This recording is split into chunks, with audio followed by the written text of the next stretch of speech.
ನಮಸ್ಕಾರ. ಗೆಲ್ಲುವ ಪಂದ್ಯ ಕೊನೆಯಲ್ಲಿ ಡೆಲ್ಲಿ ಸೋತ ಬಳಿಕ ಅತ್ತರು ಅಕ್ಷರ್ ಪಟೇಲ್. ಬಳಿಕ ತಂಡದ ಸೋಲಿಗೆ ತಿಳಿಸಿದರು ಅಸಲಿ ಕಾರಣ. ಬೂಮ್ರಾ ಮತ್ತು ಪಾಂಡ್ಯ ಬಗ್ಗೆ ಹೇಳಿದ್ದನ್ನ ಕೇಳಿದರೆ ನೀವು ಕೂಡ ಶಾಕ್ ಆಗ್ತೀರಾ. ಹಾಗಾದರೆ ಸುದ್ದಿಯ ಸಂಪೂರ್ಣ ಮಾಹಿತಿ ಏನು? ಅಷ್ಟಕ್ಕೂ ಮುಂಬೈ ವಿರುದ್ಧ ಡೆಲ್ಲಿ ಕೊನೆ ಓವರ್ನಲ್ಲಿ ಸೋತ ಬಳಿಕ ಅಕ್ಷರ್ ಪಟೇಲ್ ಹೇಳಿದ್ದೇನು ಗೊತ್ತಾ? ಹೀಗೆ ಇದರೆಲ್ಲದರ ಬಗ್ಗೆ ಈ ವಿಡಿಯೋದಲ್ಲಿ ಕಂಪ್ಲೀಟ್ ಆಗಿ ತಿಳಿಸ್ಕೊಡ್ತಾ ಹೋಗ್ತೀನಿ. ಆದ್ದರಿಂದ ದಯವಿಟ್ಟು ಈ ವಿಡಿಯೋವನ್ನ ಕೊನೆವರೆಗೂ ನೋಡಿ. ಆದರೆ ಅದಕ್ಕಿಂತಲೂ ಮುನ್ನ ಯಾರೇನು ನಮ್ಮ ಚಾನೆಲ್ಗೆ ಸಬ್ಸ್ಕ್ರೈಬ್ ಮಾಡಿಲ್ವೋ ಸೊ ದಯವಿಟ್ಟು ಈ ಕೂಡಲೇ ನಮ್ಮ ಚಾನೆಲ್ಗೊಂದು ಸಬ್ಸ್ಕ್ರೈಬ್ ಮಾಡಿ ಹಾಗೂ ವಿಡಿಯೋಗೊಂದು ಲೈಕ್ ಮಾಡಿ.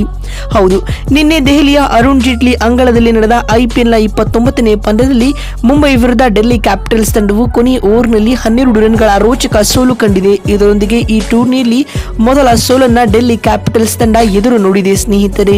ಇದಕ್ಕೂ ಮುನ್ನ ಈ ಒಂದು ಪಂದ್ಯದಲ್ಲಿ ಮೊದಲು ಬ್ಯಾಟಿಂಗ್ ಮಾಡಿದ ಮುಂಬೈ ಇಂಡಿಯನ್ಸ್ ತಂಡವು ನಿಗದಿತ 20 ಓವರ್ಗಳಲ್ಲಿ 5 ವಿಕೆಟ್ ಕಳೆದುಕೊಂಡು 205 ರನ್ ಕಲೆ ಹಾಕಿತ್ತು ಸ್ನೇಹಿತರೆ. ತಂಡದ ಪರ ತಿಲಕ್ ವರ್ಮಾ 33 ಎಸೆತಗಳಿಂದ 59 ಹಾಗೂ ಆರಂಭಿಕ ಆಟಗಾರ ರನ್ ರಿಕಲ್ಟನ್ 41 ರನ್, ಅದೇ ರೀತಿ ಸೂರ್ಯಕುಮಾರ್ ಯಾದವ್ 28 ಎಸೆತಗಳಿಂದ 40 ರನ್ ಬಾರಿಸಿ ಮಿಂಚಿದರು. ಇನ್ನು ಕೊನೆಯಲ್ಲಿ ನಮಂಧೀರ್ ಅಜಯ 38 ರನ್ ಸಿಡಿಸಿದರು. ಅತ್ತ ಡೆಲ್ಲಿ ತಂಡದ ಪರ ಕುಲ್ದೀಪ್ ಯಾದವ್ ಹಾಗೂ ವಿಪ್ರಜ್ ನಿಗಮ್ ತಲಾ 2 ವಿಕೆಟ್ ಪಡೆದುಕೊಂಡರು. ಪಂದ್ಯ ಗೆಲ್ಲಲು 206 ರನ್ಗಳ ಗುರಿಯನ್ನ ಬೆನ್ನಟ್ಟಿದಂತ ಕ್ಯಾಪಿಟಲ್ಸ್ ಉತ್ತಮ ಆರಂಭ ಪಡೆದುಕೊಂಡಿರಲಿಲ್ಲ. ಅದರ ಹೊರತಾಗಿಯೂ ಕರುಣ್ ನಾಯರ್ ಹಾಗೂ ಅಭಿಷೇಕ್ ಪೋರೆಲ್ ಅವರ ಶತಕದ ಜೊತೆ ಆಟವು ಡೆಲ್ಲಿ ತಂಡವನ್ನ ಮತ್ತೆ ಪಂದ್ಯಕ್ಕೆ ಕರೆದುಕೊಂಡು ಬಂದಿತು.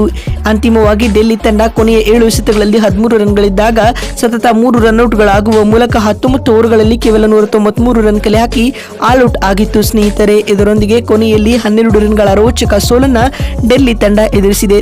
ತಂಡದ ಪರ ಕನ್ನಡಿಗ ಕರುಣ್ ನಾಯರ್ 40 ಎಸೆತಗಳಿಂದ 89 ರನ್ ಕಲೆ ಹಾಕಿ 11 ರನ್ಗಳಿಂದ ಸೆಂಚುರಿ ಮಿಸ್ ಮಾಡಿಕೊಂಡ್ರು. ಅಭಿಷೇಕ್ ಪೋರೆಲ್ 33 ರನ್ ಹಾಗೂ ಆಶುತೋಷ್ ಶರ್ಮಾ 17 ರನ್ ಬಾರಿಸಿದರೆ ರಾಹುಲ್ 15 ರನ್ ಕಲೆ ಹಾಕಿದರು. ಅತ್ತ ಕರುಣ್ ನಾಯರ್ ಪ್ರಮುಖ 3 ವಿಕೆಟ್ ಉರುಳಿಸಿದರು.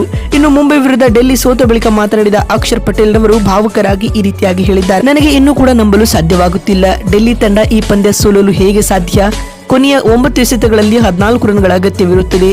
ವಿಕೆಟ್ಗಳು ಕೂಡ ನಮ್ಮಲ್ಲಿರುತ್ತವೆ. ಆದ್ಯಾಗೂ ಕೊನೆ ಹಂತದಲ್ಲಿ ಸತತ 3 ರನ್ಔಟ್ಗಳು ಪಂದ್ಯದ ಸಂಪೂರ್ಣ ಚಿತ್ರಣವನ್ನೇ ಬದಲಿಸಿತು ಮತ್ತು ರನ್ನಿಂಗ್ ಬಿಟ್ವೀನ್ ದ ವಿಕೆಟ್ಸ್ ಇಂದಿನ ಪಂದ್ಯದಲ್ಲಿ ಉತ್ತಮವಾಗಿರಲಿಲ್ಲ. ಇದೇ ತಂಡದ ಸೋಲಿಗೆ ಕಾರಣವಾಯಿತು ಎಂದು ಅಳುತ್ತಾ ಅಕ್ಷರ್ ಪಟೇಲ್ ಹೇಳಿದ್ದಾರೆ. ಮತ್ತು ಮಾತು ಮುಂದುವರಿಸಿದ ಅವರು, ಮೊದಲ ಓವರ್ನ ಮೊದಲ ಎಸೆತದಲ್ಲೇ ನಾವು ವಿಕೆಟ್ ಕಳೆದುಕೊಂಡಿದ್ದಾಗ ಕರುಣ್ ನಾಯರ್ ಅದ್ಭುತ ಇನ್ನಿಂಗ್ಸ್ ಕಟ್ಟಿದರು.